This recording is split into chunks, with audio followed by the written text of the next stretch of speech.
Fancy saris కి కంచిపట్టు శారీస్ కి పెట్టింది పేరు పూర్ణిమ ప్రింట్స్, కేబిహెచ్పి అండ్ మాదాపూర్.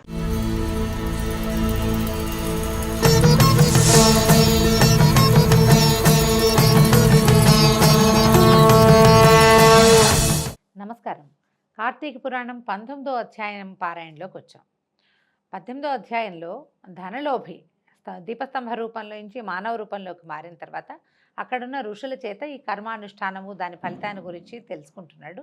అయితే మహర్షి చెప్తున్నారు, చాతుర్మాస్య వ్రతం, విష్ణువు ఆదేశించిన చాతుర్మాస్య వ్రతాన్ని గురించి సవివరంగా తెలియజేస్తాను వినమన్నాడు.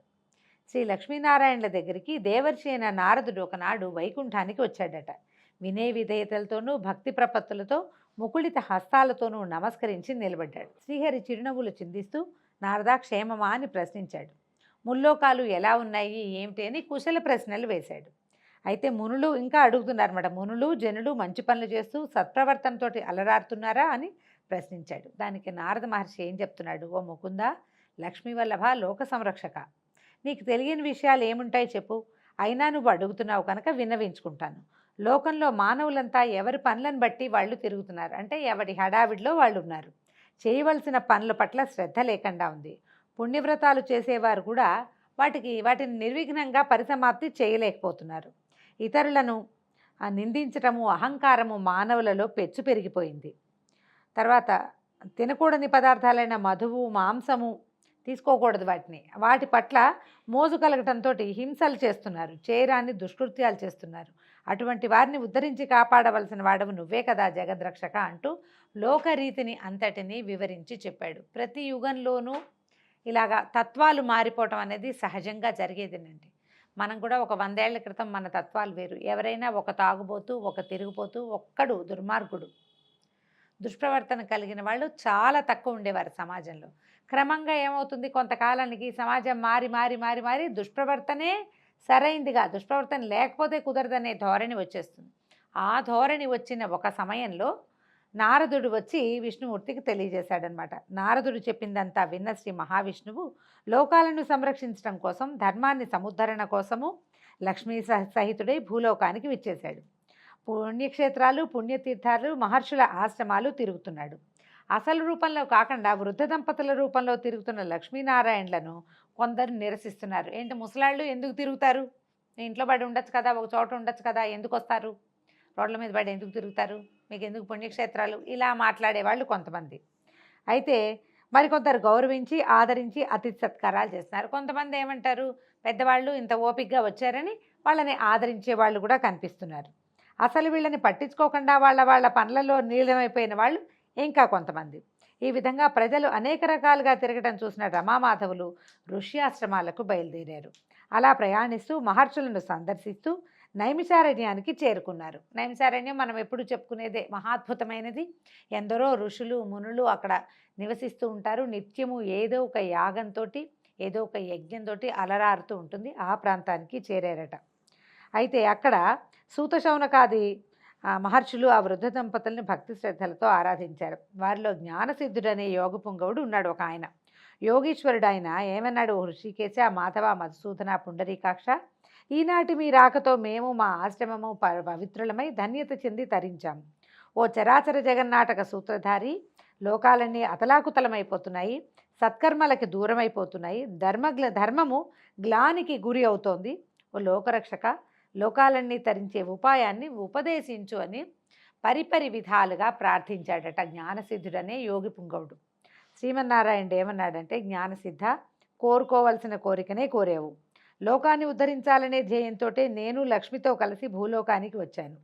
లోకశ్రేయసే ధ్యేయంగా పెట్టుకున్నందుకు గాను నేను నీకు 2 వరాలు ఇస్తాను, కోరుకోమని అన్నాడట శ్రీహరి. అంటే జ్ఞానసిద్ధుడు, దేవాధిదేవ, ప్రాపంచిక వ్యామోహాలకు అతీతంగా తిరగలేకపోతున్నాము కనుక నీయందే మనసు లగ్నమై ఉండేటట్టుగా అనుగ్రహించమని మొదటి వరాన్ని కోరుకున్నాడు. అంటే ప్రపంచం మనని పరిపరి విధాలుగా లాగేసుకుంటుంది. మనకి శ్రద్ధ, భక్తి, ఆసక్తి ఉన్నప్పటికీ మన చుట్టూతా ఉన్న సమాజం వల్ల మనం ఎంతో కొంత అందులోంచి బయటకు వచ్చేస్తాం, ఉండలేకపోతాం పట్టుకుని.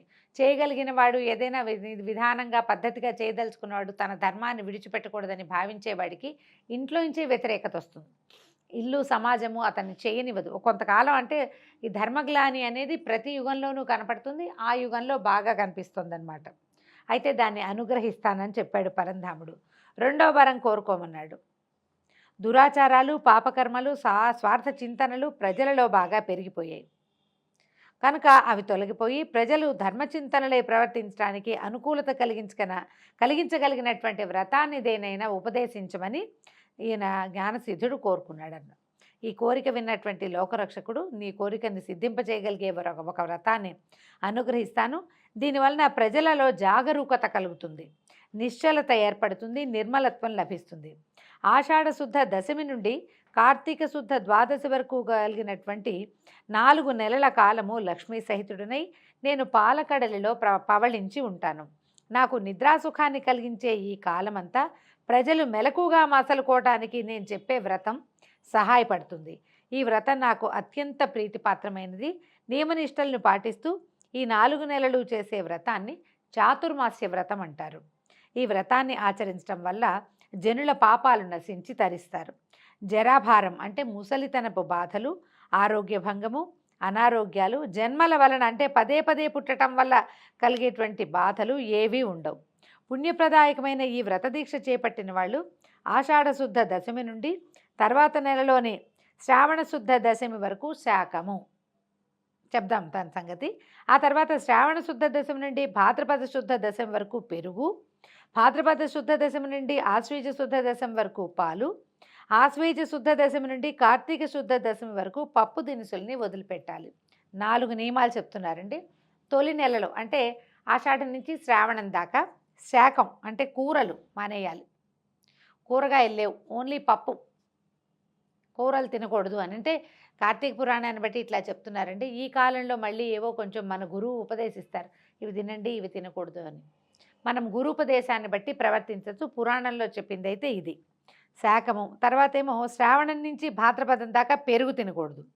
తర్వాత భాద్రపదం నుంచి ఆశ్వీజం వరకు పాలు మానేసేయాలి. అంటే పాల ప్రోడక్ట్లు అని చెప్పట్లేదండి, క్షీరమే వ్యర్థం అని చెప్తున్నారు.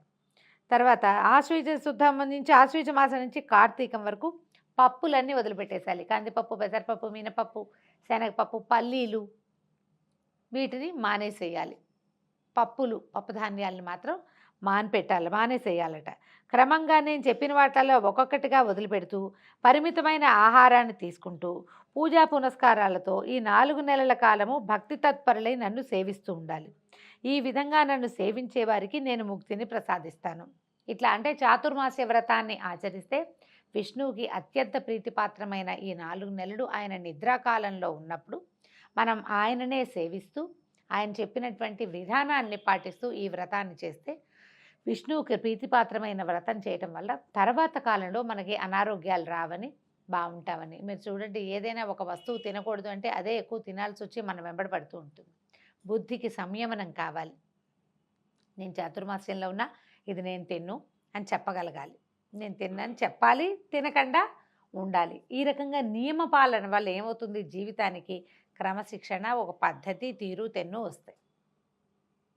ఓ 4 రోజులు అవి తినకపోవటం వల్ల ఒంటికి కొంత ఆరోగ్యం కూడా చేకూరుతుంది. ఇది పురాతన కాలంలో చెప్పబడింది. ఇప్పటికీ ఇది ఆచరించే వాళ్ళు ఉన్నారు. దీంతో పాటుగా అంటే ఇదివరకు సన్యాసులు మాత్రమే, ఇప్పుడు ఒక కాలంలో పాటు అందరూ గృహస్థులు కూడా చేసేవాళ్ళు. ఈ కాలంలో మనం సన్యాసాశ్రమం స్వీకారం చేసిన వాళ్ళు పొలిమేరలు దాటకూడదని, 4 నెలలు ఒకే ప్రాంతంలో ఉండాలని ఇలాంటి నియమాలు కనిపిస్తాయి. గురువుగారు ఎవరో ఫలానా చోట చాతుర్మాస్య వ్రత దీక్ష చేశారని మనం పేపర్లలో చూస్తాం. మనకి ధార్మిక సంబంధమైన పత్రికలలో మనకు విరివిగా కనపడుతుంది. గృహస్థులు కూడా రేర్గా కొంతమంది పాటిస్తూనే ఉంటారు. ఇళ్లలో ఉన్న పద్ధతుల్ని వదిలిపెట్టకుండా చాతుర్మాస్యాన్ని చేయటం. ఇందులో ఏంటంటే ఏకభుక్తము, భూశయనము, బ్రహ్మచర్యము ఇలాంటి నియమాలు ఖచ్చితంగా పాటిస్తారు. కొంచెం పెద్ద వయసు వాళ్ళే ఈ పద్ధతుల్ని పెట్టుకుంటున్నట్టుగా కనపడుతోంది. పూర్వకాలం బహుశా ఈ చాతుర్మాస్యాన్ని అందరూ చేసేవాళ్ళు. ఆహార నియమం ఒకటే తీసుకుంటామండి అనేవాళ్ళు కూడా ఉన్నారు. చాతుర్మాస్య దీక్ష ఉంది, కాకపోతే ఈ నెలలో ఈ ఆహార నియమమే, మిగిలిన భూశయనాదులు, బ్రహ్మచర్యాదులు వాటిని పెట్టుకోలేదు అని చెప్తారు. ఏదైనా ఇదొక పద్ధతి. ఒక వయసు దాటిన తర్వాత ఇలాంటి దాన్ని ఆచరించడం వల్ల ఫర్దర్గా కొంచెం ఏంటంటే మనం ఆధ్యాత్మికమైన ప్రగతి కూడా కొంత లభిస్తుంది, ఆరోగ్యపరమైన మార్పులు లభిస్తాయి, విష్ణు సాన్నిధ్యం చేరుకుంటామని, మరణానంతరం ముక్తి లభిస్తుందని చెప్తారు. ఇలా పాటించగలిగితే బాగుంటుంది. అయితే దీన్ని చెప్తున్నాడనమాట విష్ణుమూర్తి. 4 నెలల కాలం భక్తి తత్పరులై నన్ను సేవించాలి. ఆ విధంగా నన్ను సేవించే వారికి నేను ముక్తిని ప్రసాదిస్తాను.